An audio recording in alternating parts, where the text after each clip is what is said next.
My name is Jake, I'm 28 years old, and this story happened to me a few years ago. I had just gotten off work. It was one of those nights when time seems heavier, as if the air itself were exhausted. The clock struck almost 11, and as usual, I was among the last to leave the warehouse. My shoulders hurt. His hands covered in grease were cold. The shift had been slow, a mix of forklifts stuck, orders changed, and boxes falling from pallets as if they wanted to sabotage the end of the shift.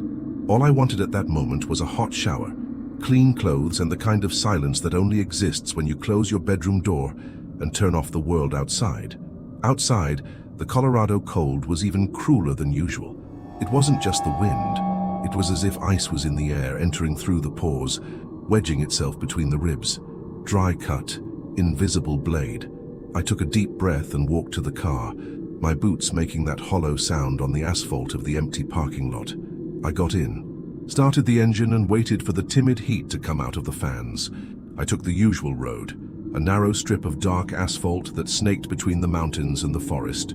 During the day, it was even beautiful, a sea of pine trees, the sky cut by the treetops, that smell of damp earth mixed with the perfume of wood. But at night, it was something else.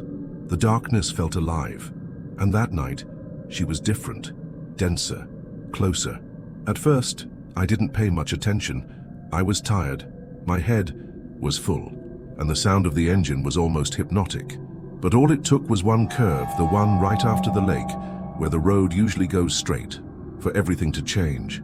There, right where I always expected the asphalt to continue, there was something new, a trail, a dirt path flanked by dry trees twisted like hands trying to grab the sky.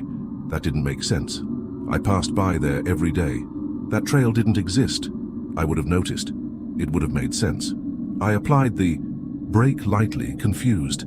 I looked around, nothing but darkness and the headlight illuminating that new path, like an open wound in the night. The strangest thing was the GPS. That damn device rarely worked in that region. It always failed, thanks to poor reception between the mountain peaks. But that night, to my surprise, the screen lit up. Fastest way, it said, with the arrow pointing straight to the newly emerged trail. I should have gone straight. My instinct screamed it, loud, clear, like a siren in the back of my mind. But perhaps out of tiredness, or curiosity, or some force that I still don't understand, I turned the steering wheel. The entrance to the trail was abrupt, and the tires squeaked against the dry earth. As soon as I got in, I noticed something strange. The light from the headlights seemed dimmer. The beam of light hit the trees, but didn't go straight through them. It was as if the forest swallowed the light, absorbing everything. The trees seemed to lean in, closing in on the car. Branches scraped the ceiling and windows, making a sharp scratching sound like nails on a chalkboard. The radio started to fail, as if it was trying to pick up a station that didn't exist, and then it died altogether. Absolute silence. No music, no sign of life. Just the engine and my rapid breathing. A feeling began to grow in my chest. It wasn't fear yet. It was a restlessness, an uncomfortable pressure right in the center of my chest, as if something was watching me. Every time I looked in the rearview mirror, all I saw was the trail behind me, endless. The world outside that path seemed to have disappeared. I continued driving. 3 minutes, 5, 10, and then I realized something that chilled my blood. I passed a fallen tree right on the left side of the path. A thick tree with dry branches stretched out like arms. I thought it was strange, but I moved on. Soon after, there was a large rock in the right corner, almost covered in moss. And then a gentle left, with tire tracks deep in the dirt as if someone had skidded there. 2 minutes later, the same fallen tree, the same stone, the same curve. I blinked, tried to convince myself that I was just tired, that it was just coincidences. But the third time the tree appeared exactly the same, in the same place with the same broken branches, panic began to set in. It was a loop. I was trapped. On the fourth lap, the trail seemed even narrower, suffocating. The air inside the car was dense, too hot, as if the little oxygen was being sucked out. My vision started to get blurry. My fingers shook on the steering wheel. And then, I saw her, in the middle of the path, just after the bend, right where the rock should have been. It was there. Stop. On your back. A thin, almost skeletal figure, with a white dress dirty with mud. The fabric rippled in the wind, but she didn't move. His hair was long, black, and covered part of his back, sticking to his body as if it were wet. My first reaction was to brake. The tires skidded on the dirt and the car stopped just a few meters away. "Girl?" I murmured, my voice barely coming out of my throat. Silence responded. The woman didn't turn around. He didn't take a step. Nothing. It just was there. I blew the horn, short, no reaction. The tension in the air was unbearable. I felt cold sweat running down my back, despite the cold outside. Something about that presence told me not to get out of the car, not to touch, not to say anything else, but the worst was yet to come. In the next second, in the blink of an eye, she disappeared, just like that, as if it had dissolved into thin air. The stone appeared again where it was, as if nothing had happened. I stepped on the accelerator. The car responded, but the trail seemed endless now, like I was running in circles inside a nightmare I couldn't wake up from. My heart was beating so hard that it seemed to echo inside the car. His breath came short, caught in his throat. On the fifth lap, she was at it again, but now from the front, and her eyes, oh my God, the eyes, stared at me. Blacks, empty, like two bottomless holes, and yet it seemed like she saw everything, every fear, every thought, every part of me. I screamed, but no one listened. She was there, stopping in the middle of the path, staring at me. I couldn't move. I couldn't look away. It was as if he had been trapped in her gaze, two deep, dark holes that seemed to suck in everything. Around them, a cold crept up my legs and gripped my spine, like invisible hands squeezing each vertebra. I wanted to accelerate, reverse, do anything, but my body just stopped. The woman didn't blink. He wasn't breathing, just looked at me, and then she took the first step. It was subtle, almost silent, but the sound of the earth beneath her feet felt like thunder inside my head. A second step, closer, slowly, as if I had all the time in the world. My instincts screamed again, this time, louder. "Get out of here now." With an almost desperate impulse, I started the car with all my might. The dirt flew back, the tires skidded, and I charged straight ahead, even if it meant running over it. But when the car crossed the space where she was, there was nothing. She disappeared. Again. I looked in the rearview mirror. Empty. But what I saw next made me let out a choked scream. In the back seat, reflected for a brief second in the internal mirror, there was someone. She, sitting. Property. With his eyes fixed on me. I turned around suddenly. The bench was empty, nothing. I started breathing heavily. The head spun. The road seemed to twist ahead, as if the trail itself were alive, changing shape beneath the wheels. I needed to get out of there. I needed it. I continued driving without looking back. The minutes dragged by. The GPS now showed a completely distorted map, jumbled lines, no way out, like an endless maze. And with each new curve, the scenario repeated itself. The same trees, the same fog, the same feeling that I was being hunted. That's when I noticed something even more absurd. The fuel tank was full. Impossible. I had left work with less than a quarter of a tank. I remembered thinking about that. I planned to fill up on gas on the way back, but now it was full, overflowing, as if the car were not moving in space, but yes, in time, or outside of it. Hours, or maybe minutes, or days.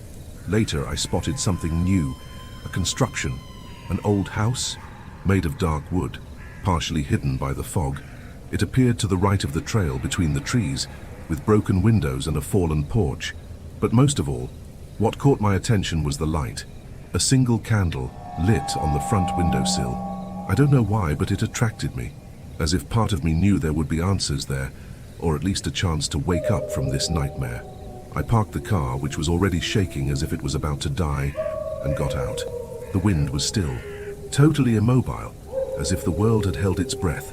The forest, once alive with the sound of branches and rustling leaves, now seemed dead. I climbed the porch steps. The wood creaked loudly beneath my feet. When I touched the door handle, I felt a shiver on the back of my neck.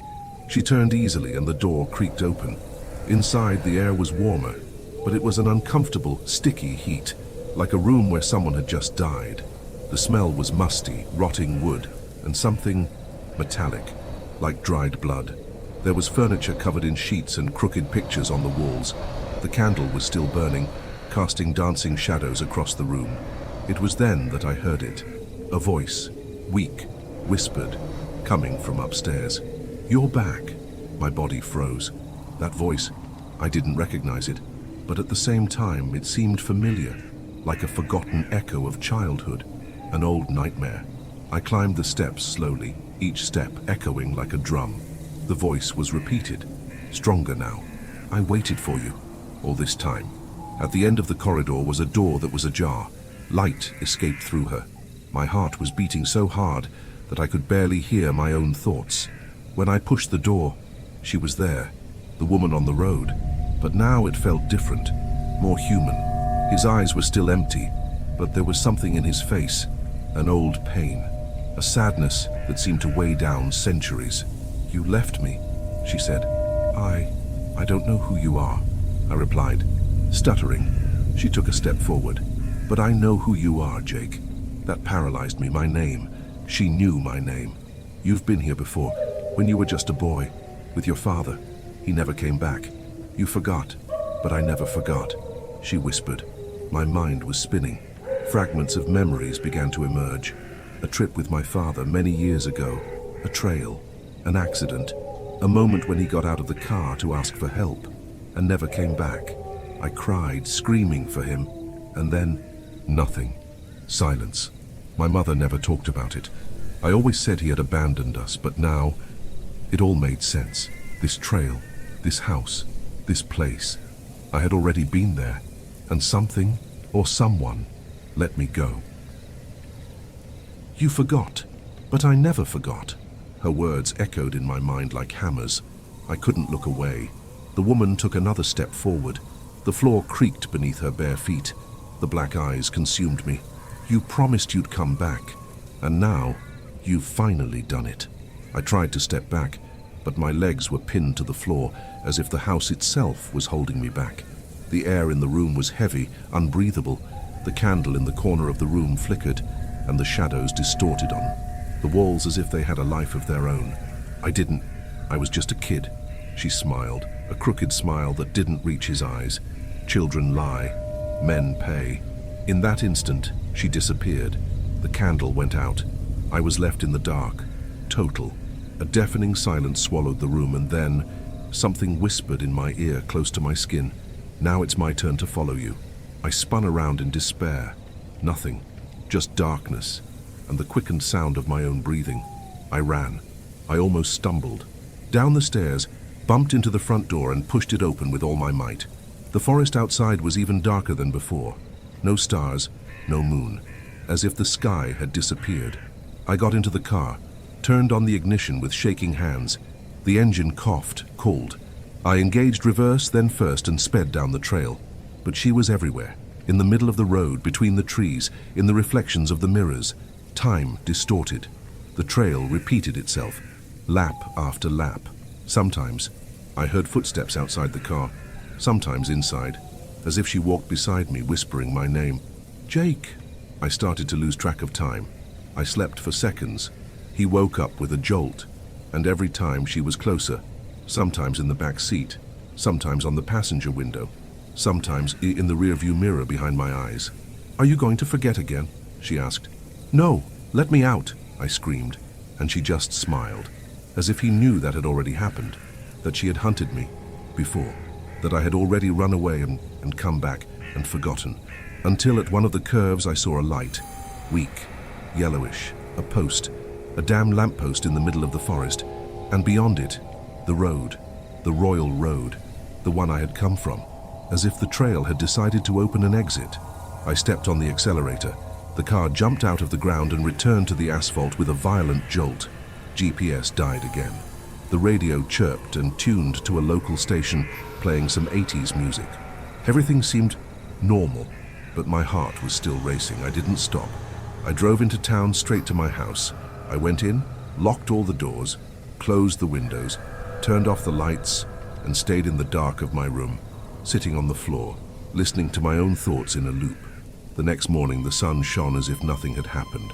The car was in the garage, covered in dirt, but there was no sign of the trail, not even on the GPS, not even on maps. When I went back to that road, during the day there was nothing. No fallen tree, not Pedra, not even a house, not even a candle. And when I tried to tell someone, they laughed.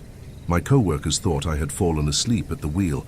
My mother said that I never went anywhere with my father as a child, that he left us early, that I always invented stories to try to justify abandonment. But I remember my father's hand squeezing me tightly when we entered that road, from the radio screeching, from the fear in his eyes. I remember the trail, I remember the house, I remember her, and since that night, I feel it. I feel when she's around, in the early mornings when I wake up and the room is too cold, in mirrors where I see something for a second and then nothing, in the horns that I hear for no reason, in the nightmares where I hear my name whispered with affection and hate. Some say it was a dream, that I was tired, that I created everything in my head. But if it was a dream, why am I still awake in it? And why every night does the candle on my bedroom windowsill light up by itself? It's her, the woman from Route 212.